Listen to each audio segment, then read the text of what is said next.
Dear students, I again welcome you back to the session. So in the last session you have seen white box testing and its classification, and also you have seen the challenges of white box testing. So now before understanding deep black box testing, so let us see the difference between these two. So as you can see in the picture, so first let us see white box what you have learnt. So in the white box the tester is allowed to view your complete internal structure, right? So he can see the design part and then implementation part, and he is like accessible to the internal coding part of the application. So he can view the database and test it, and he can also view the web forms which you created in each module, and he can also view the source code and test it at the same time. So then he gives the final result. So this is with respect to white box. So now let us see what is black box testing. So you can see the tester. So tester is allowed to view the whole application. He is not allowed to see the internal part of it. He is not allowed to see the internal coding or design implementation part. So he is not accessible to all the internal parts. So he is only viewing the application as a whole and testing it with respect to the user point of view, and finally producing the results. So let us see black box testing in detail. So as I've told, black box testing involves looking at the specification and does not require examining the code of a program. So like as you see the code in the white box testing, you are not allowed to view the internal coding or source code part in the black box testing. So he doesn't actually require to view the internal structure of the application. And in the black box testing, it is mainly done from the customer's point of view. So what customer really wants, in that point of view, he will develop his test cases and he will test it. And the test engineers are engaged in black box testing only know the set of inputs and the expected outputs. So nothing else he knows. He knows only the inputs which he has to give and test to the application, and what is the expected output which customer wants. So only these things are black box testing testers focuses. And he is unaware of how the inputs are transferred into the output. So he doesn't actually require to know the internal part or how the inputs are transformed to the outputs. He just want to know the overall application is working or not. So it is done without the knowledge of internal system which is under test. So he need not know the internal structure of the system. And black box testing requires a functional knowledge of the product to be tested. So to do the black box testing, he should have a very good knowledge about the product, or he should have the functionality knowledge of the application. So now let me give you an example of lock and key for the black box testing. So here you can see the lock and the key. So now you derive what are all the actions and what are all the its functionalities of a key and a lock. So let us see this in detail. What are the features of lock? So as you know, the lock is made up of metal and it has a hole provision to lock. So you will be having a hole to all the locks with which you open the lock, and it also has the facility to insert the key. So you insert the key in that hole, and the keyhole ability to turn clockwise and anti-clockwise. So it also allows us to turn clockwise and anti-clockwise. So these are all the features of lock. So now let us see the features of key.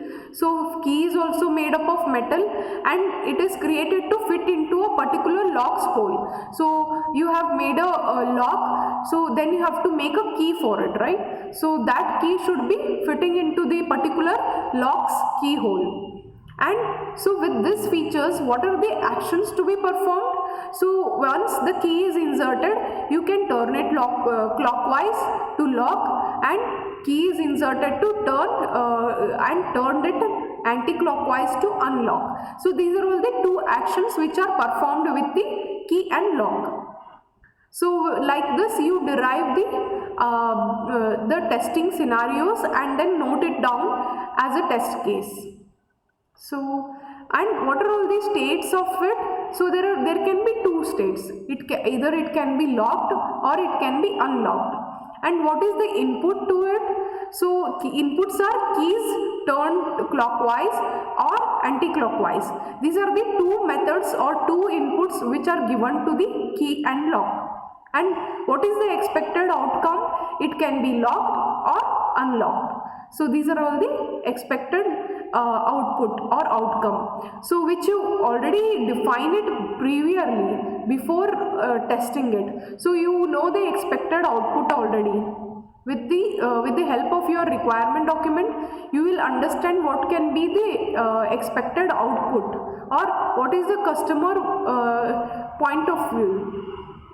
So next we will see why black box testing. So why we need to do black box testing? Because it helps overall functionality verification of the system which is under test. So you cannot give the product without testing to the customer. So without performing black box testing, you cannot give the application to the customer, because first you need to test whether all the requirements given by the customer is satisfying or not. Then it is done on the basis of requirement, as I kept on mentioning. So you will always refer the customer's requirement document to build the complete application.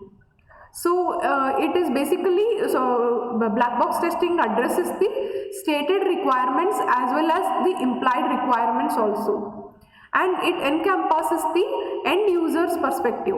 So black box testing mainly focuses on the end user point of view. So what the customer really wants or what the end users really want from the software, and it handles the valid and invalid inputs. So sometimes it may take invalid inputs and also valid outputs. So for the invalid inputs also there should be some specific message which is thrown. So now let us see when to do black box testing. So the black box testing activities require involvement of the testing team from the beginning of the software project life cycle. So when you get the requirement document from the customer, you start writing down the test cases, or you first try to understand what is the software requirement document and what is given in it and what are all the modules which has to be defined in the software. So you first understand whole functionality and you start writing the test cases for all the scenarios, and testers can get involved right from the requirements gathering. Like customer business analyst goes and collects the requirement document from the customer. So once he gathers all the requirements, he starts the testing team also has to start the testing, or else he should be involved into the requirement gathering and analysis phase so that he can derive possible scenarios to test the system.